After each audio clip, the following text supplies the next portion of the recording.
Hello there, Barbara Allen from Grab and Go Language Resources here. I just thought I'd go through a pyramid translation for you. Um, I love pyramid translations. I think they work really, really well. They work on repetition.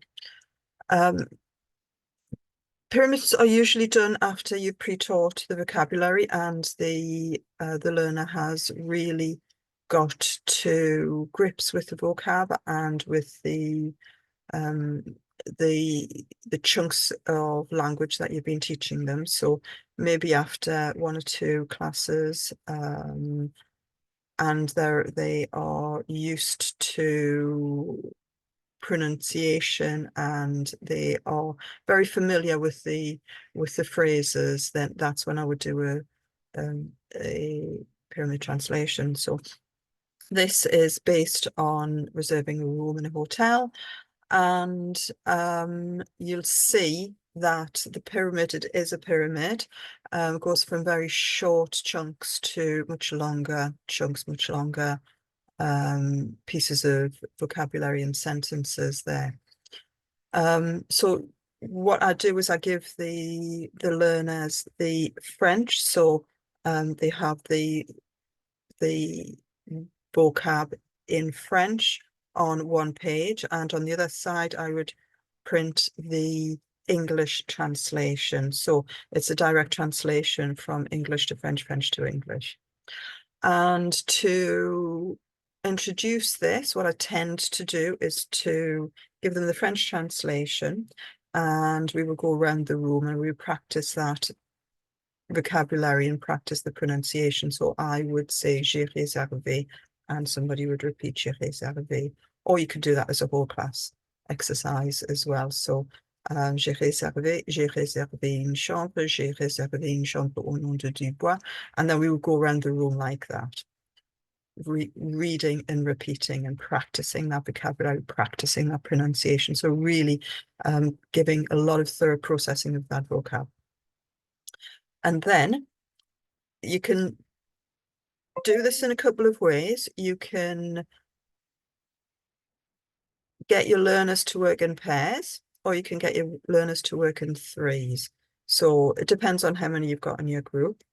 So if you're getting them to work in pairs, one of them will have the French translation to read from, and one of them will have the English translation to translate from. So what you would do is get one of the learners to listen and check the translation of the person who was doing the translation from the English into the French. So I would have one person who has the French, the other person who has the English. The person who has the English is translating. So they are working from the English. They are translating. I have reserved, j'ai réservé. And then they go down to number 2, j'ai réservé une chambre. So they translate as much as they can. So some people may get down to 3 or 4. So they are translating each line. And some people may get through the whole lot. Now, if somebody gets down to say number 3, so they've successfully translated 1, 2, and then they get halfway through number 3 and they stutter, or they don't quite remember the translation, then their turn's over. So they then would flip over to the French version. Their partner would translate from number 1 as far as they can get. So what they're doing is they are repeating. They're repeating, repeating, repeating. So I have reserved, j'ai réservé une chambre au nom de Dubois. And so they are really working right down to the bottom of that translation. Now, if you're working in threes, you can have the third person as the referee. So they are listening to the other two translating. So student 1 would translate until they make a mistake, and then student 2 would take over. Again, always starting from the top, and they would translate as far as they could get. And your third person is the referee and is checking that what they're doing is correct. What I would always do with that is, once the other two have managed to translate the whole thing,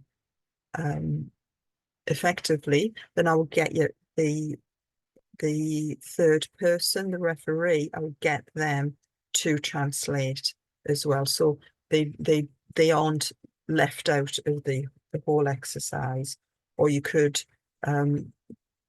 get them to circulate and listen to the other groups translating as well. So that's a really good exercise for them. So I really like pyramid translations.